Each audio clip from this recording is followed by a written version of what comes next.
आपका पुनः स्वागत है। आज के वीडियो के अंदर हम जनसंख्या भूगोल की जो श्रृंखला हमने शुरू की है उसमें जो जनसंख्या के ऊपर जो सिद्धांत दिए गए उसमें एक महत्वपूर्ण विद्वान थे जो कार्ल मार्क्स जिनको हम कहते हैं। बेसिकली इनका जो सिद्धांत था वो प्रत्यक्ष रूप से जनसंख्या से जुड़ा हुआ नहीं था, बल्कि तात्कालिक समय परिस्थितियों में एक पूंजीवादी जो दृष्टिकोण का विकास हुआ और उस पूंजीवादी दृष्टिकोण के कारण एक समाज के अंदर दो वर्ग स्पष्ट रूप से, एक धनिक वर्ग एक श्रमिक वर्ग उभर कर सामने आए और उन दोनों को एक्सप्लेन करने के लिए कि किस तरह से ये जो समाज का एक उच्च वर्ग जो होता है उसका विकास होता है और किस प्रकार एक समाज के अंदर एक गरीब तबका, एक शोषित तबका जो रहता है उसके पीछे क्या कारण है, गरीबी के क्या कारण है, उनके गरीबों के शोषण के क्या कारण है, उन सब को इन्होंने कार्ल मार्क्स ने अपने जो साम्यवादी जनसंख्या जो सिद्धांत था उसके अंदर उनको एक्सप्लेन करने की कोशिश इन्होंने यहाँ पर की। अगर हम कार्ल मार्क्स की बात करें तो बेसिकली ये जर्मन फिलोसोफर थे, दर्शन और इनका जो बेस था ये अर्थशास्त्री और एक समाज वैज्ञानिक थे। ये पूंजीवाद के प्रबल विरोधी थे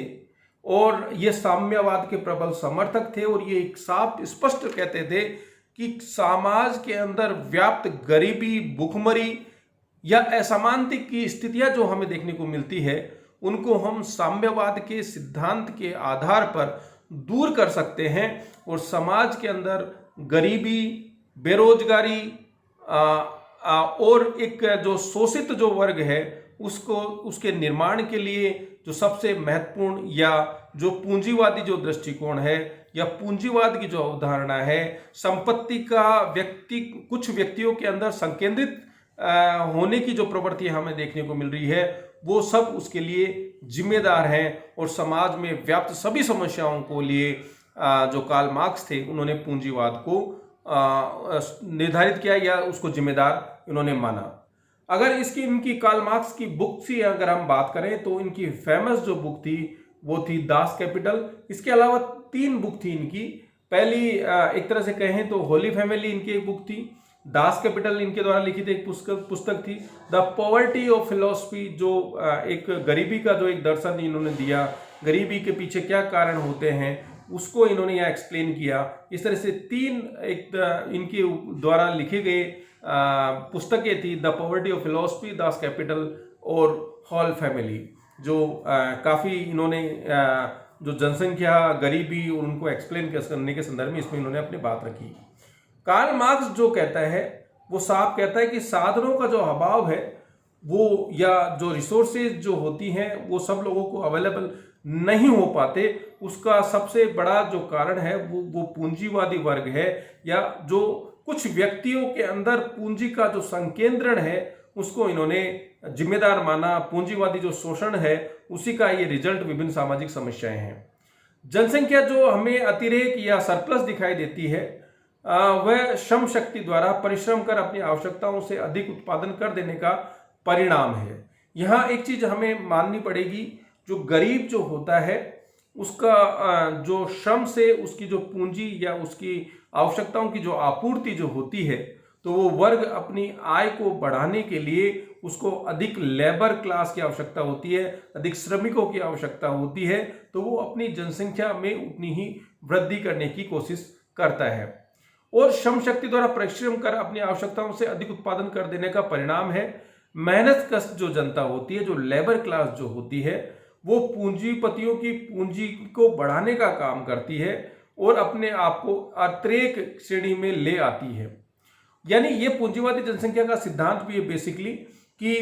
जो शोषित जो वर्ग होता है वो जितनी ज़्यादा जनसंख्या उसमें वृद्धि होगी उतना ही जो मजदूरी की जो दर होती है या श्रम की जो आपूर्ति जो होती है उतनी ही ज़्यादा होगी। तो एक तरह से जो इंडस्ट्रियलिस्ट होते हैं या पूंजीवादी जो लोग होते हैं वो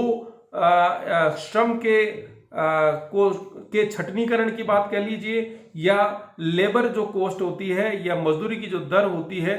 आपूर्ति ज़्यादा होने की स्थिति में उसको उतना ही कम करने की कोशिश करता है और अपनी पूंजी को अधिकतम या मैक्सिमाइज करने की कोशिश करते हैं पूंजीवादी वाले जो लोग होते हैं। तो एक तरह से एक उच्च वर्ग और एक शोषित वर्ग का जो है समाज के अंदर निर्माण हो जाता है। इसी को पूंजीवादी जनसंख्या सिद्धांत के रूप में हम जानते हैं। यहाँ जब हम सरप्लस वैल्यू की बात करते हैं, was the positive difference between the exchange value and the subsistence value like wage की हमने यहाँ बात की। जैसे यही बात हमने यहाँ बताई कि श्रम की आपूर्ति ज़्यादा होगी, मजदूरी की दर कम होगी, तो जो कैपिटलिस्ट जो होते हैं, पूंजीवादी जो होते हैं, उनके द्वारा शोषण करने की जो प्रवृत्तियां हैं वो उतनी ही ज़्यादा होगी और उसके कारण जो गरीबी, भूखमरी और विभिन्न प्रकार की जो समस्याएं हैं वो हमें समाज के अंदर देखने को मिलती है, ऐसा कार्ल मार्क्स का मानना था। और एक तरह से गरीबी जो होती है वो एक जनसंख्या जो वृद्धि का परिणाम होती है।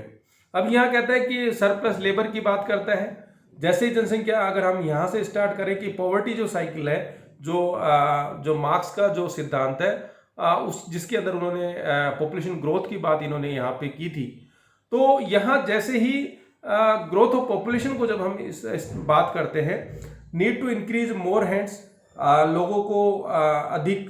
काम मिलेगा, अधिक लोग होंगे, अधिक हाथ होंगे तो काम ज़्यादा मिलेगा, तो उसके दृष्टिकोण से ग्रोथ जो होती है पॉपुलेशन की उसमें वृद्धि होती है। उसका परिणाम ये होती है कि जो लेबर जो होती है वो सरप्लस हो जाती है, और जहाँ सरप्लस लेबर होती है वहाँ पर जो रियल वेज जो होती है या जो एक मजदूरी की जो दर होती है वो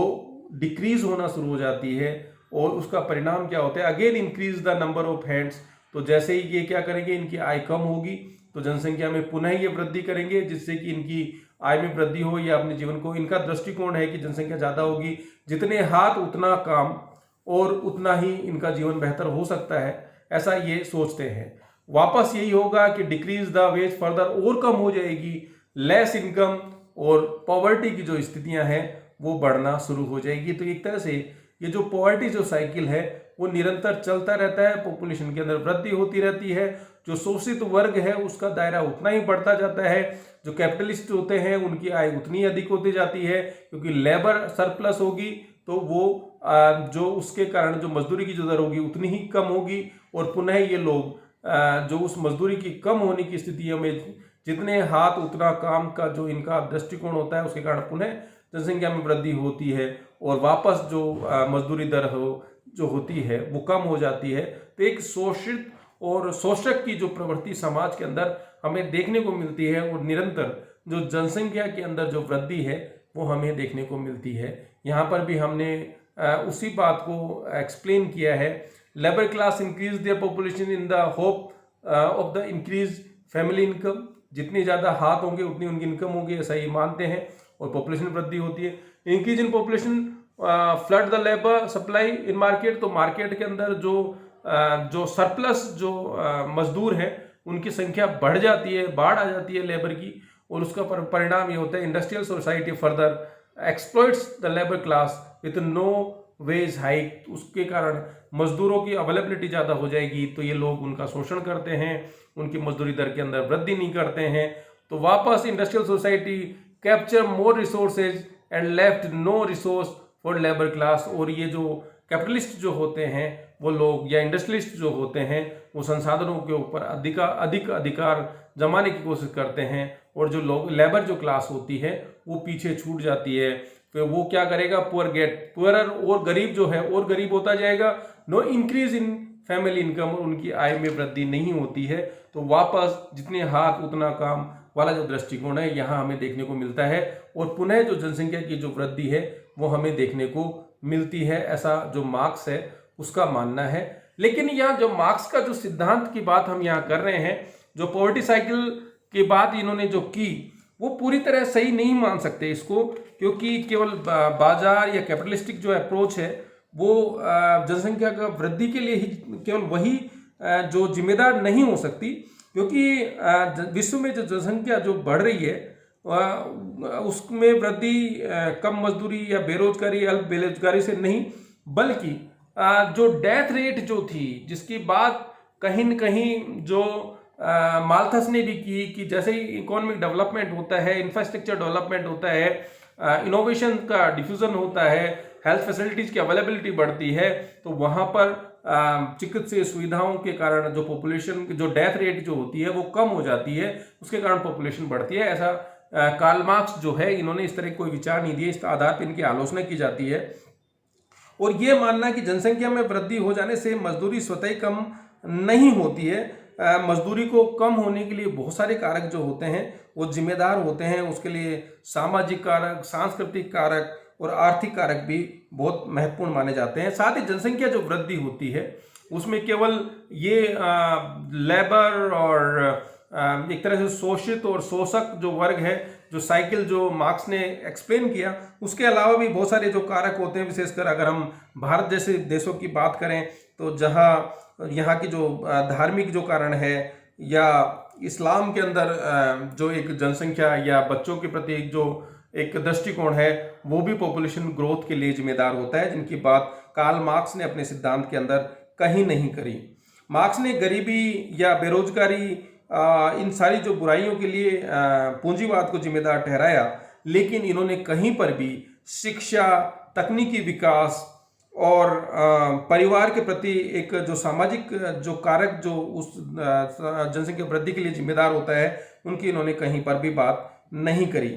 यहाँ कार्ल मार्क्स का जो सिद्धांत है जनसंख्या वृद्धि के संदर्भ में, वो पूंजीवादी अर्थव्यवस्था पर तो लागू हो सकता है, लेकिन ऐसा नहीं है जहाँ पर सामंतवादी या समाजवादी या जहाँ पर लोग काफ़ी पिछड़े हुए हैं, हंटिंग करते हैं, वहाँ पर भी जो जनसंख्या वृद्धि की प्रवृत्तियाँ जो देखने को मिलती हैं, वो उसके लिए कि कौन कौन से कारक जिम्मेदार होंगे, उनको इन्होंने स्पष्ट नहीं किया। अगर हम चीन की बात करें, चीन की शुरू के अंदर जो जनसंख्या वृद्धि जो थी काफ़ी अधिक थी, वो नियंत्रण की जो बात थी वो वहाँ एक पूंजीवादी कारक नहीं थे, वहाँ सरकार के द्वारा लिए गए निर्णयों के आधार पर चीन की जनसंख्या को वर्तमान के अंदर नियंत्रित किया गया। लेकिन वहाँ पर पूंजीवादी दृष्टिकोण नहीं होने के बावजूद चीन के अंदर जो जनसंख्या वृद्धि की अतिरेक हमें देखने को मिला, उसकी भी यहाँ इन्होंने कोई बात इनके द्वारा नहीं की। कहीं न कहीं ड्यूमोंट की जब हमने बात करी थी, कैपिलरिटी की बात की थी, सोशल कैपिलरी की बात की थी ड्यूमोंट के द्वारा, तो वो इकोनॉमिक डेवलपमेंट की बात करते हैं। इकोनॉमिक डेवलपमेंट के कारण जो सोच के अंदर जो परिवर्तन आता है उसकी बात उन्होंने करी। उस तरह का जो दृष्टिकोण है कार्ल मार्क्स अपने विचारों के अंदर नहीं दे पाया। तो बहुत सारी जो आलोचनाएं हैं कार्ल मार्क्स की यहाँ पर की जाती हैं, लेकिन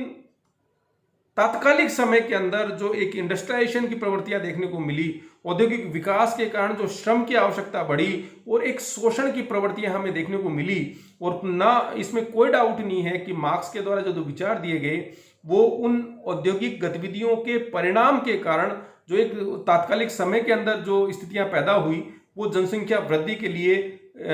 जिम्मेदार रही। और आज भी अगर हम विशेषकर जो अंडर डेवलप्ड या डेवलपिंग कंट्रीज के अंदर हम देखें, जहां पर अशिक्षित की स्थितियां हैं और जहां वैज्ञानिक दृष्टिकोण का अभाव है, वहां आज भी जनसंख्या वृद्धि का एक बहुत महत्वपूर्ण कारण यह है कि जितने हाथ उतनी ही मजदूरी और उतनी ही उनकी इनकम में वृद्धि होगी, जैसा उनका दृष्टिकोण है वो हमें देखने को मिलता है। और वो जनसंख्या वृद्धि के लिए अगर हम भारत के ग्रामीण समाज की बात करें तो वहाँ पर कृषि जो एक श्रम बेस्ड